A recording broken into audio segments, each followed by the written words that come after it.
Meenakshi Faculty of Occupational Therapy. Admissions open for BOT and MOT. Apply now. பாராட்டிய Sellur Raju, boundary விளாசிய ராகுல் காந்தி. ஏடிஎம்கே ஆட்சியில் நடந்த கூட்டுக்களவாணி. பதிவு நீக்கத்தின் பகீர் பின்னணி.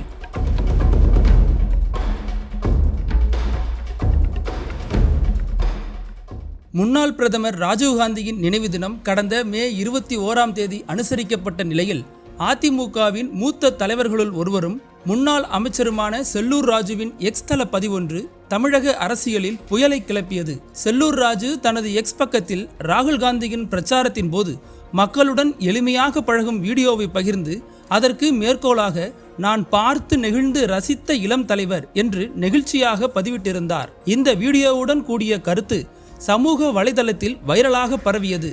முன்னதாக எடப்பாடி பழனிசாமிக்கு எதிராக சீனியர் அமைச்சர்கள் சிலர் போர்க்கொடி தூக்குவதாக கூறப்பட்ட நிலையில் செல்லூர் ராஜுவின் பதிவு அரசியல் களத்தில் விவாதப் பொருளாக மாறியது. ஆனால் அது அவரின் தனிப்பட்ட கருத்து என அதிமுகவை சேர்ந்த சிலர் கூறி வந்த நிலையில் தலைமைக்கும் புகார்கள் பறந்திருக்கின்றன. இதுபோன்ற சர்ச்சைகள் சிக்குவது செல்லூர் ராஜுவுக்கு ஒன்றும் புதியது கிடையாது என்கிறார்கள் அக்கட்சியின் சீனியர்கள். எடப்பாடி பழனிசாமி தலைமைக்கு எதிராக செல்லூர் ராஜு, மத்தியில் மோடி வந்தாலும் ராகுல் வந்தாலும் ஏற்றுக்கொள்வோம், மடியில் கனமில்லை, அதனால் வழியில் பயமில்லை, ஈடி குறித்து எங்களுக்கு எந்த பயமும் இல்லை என்றெல்லாம் பேசி வந்தார். ஆனால் ராஜீவ்காந்தியின் நினைவு நாளில் ராகுல் காந்தியை புகழ்ந்தது அதிமுக கட்சியில் என்ன நடக்கிறது என்ற கேள்வியை எழுப்பியது. இதனால் தேர்தலுக்கு பிறகு அதிமுக தலைமையில் மாற்றம் வேண்டும் என போர்க்கொடி தூக்கும் டீமில் உள்ளாரா செல்லூர் ராஜு என்றெல்லாம் அரசியல் வட்டாரத்தில் விவாதிக்கப்பட்டது. ஆனால் செல்லூர் ராஜு எடப்பாடி பழனிசாமி போல எளிமையாக ராகுல் காந்தி இருக்கிறார், அதனால்தான் அவரை புகழ்ந்து பதிவிட்டேன், இதில் என்ன தவறு இருக்கிறது என்று விளக்கம் அளித்திருந்தார்.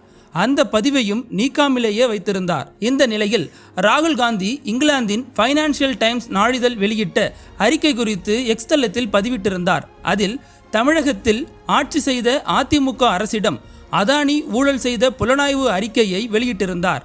பாஜக ஆட்சியில் நடைபெற்ற மிகப்பெரிய நிலக்கரி ஊழல் தற்போது வெளிச்சத்திற்கு வந்திருப்பதாகவும் அந்த பதிவில் அவர் குறிப்பிட்டிருந்தார்.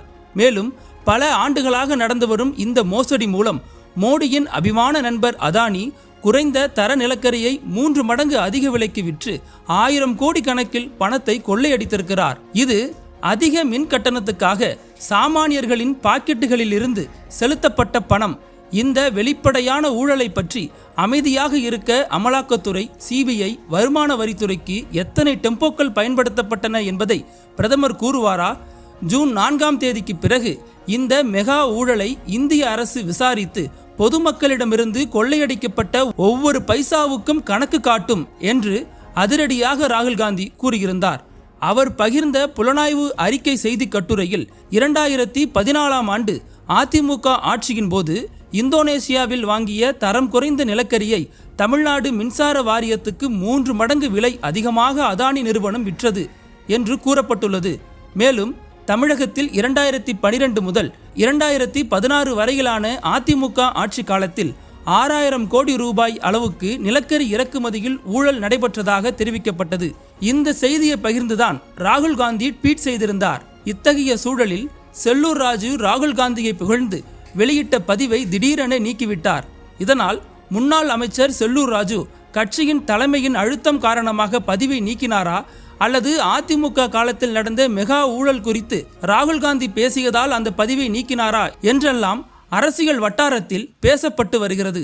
தமிழகத்தின் அரசியல் புலனாய்வு வரலாறு நக்கீரன் பப்ளிகேஷன்ஸ். இந்த கோடை விடுமுறையை புத்தகங்களுடன் கொண்டாடுங்கள். கோடை காலத்தை முன்னிட்டு ஏப்ரல் 23 முதல் மே 30 வரை நக்கீரன் வெளியீடுகளான அனைத்து நூல்களுக்கும் 25% சிறப்பு தள்ளுபடி. புத்தகங்களால் கோடையை கொண்டாடுவோம்.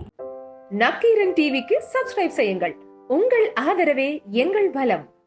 ஆசிரியர்களுக்கு நண்பனாகவும் மாணவர்களுக்கு ஆசானாகவும் திகழும் தேர்வு வழிகாட்டி. ஒவ்வொரு பாடத்திற்கும் அனுபவமிக்க ஆசிரியர்களின் துல்லியமான தெளிவான விடைகள். CNC இருக்கு, தேர்வு பயம் எதற்கு? இது தீரன் பப்ளிஷிங் ஹவுஸ் விற்பனை வெளியீடு.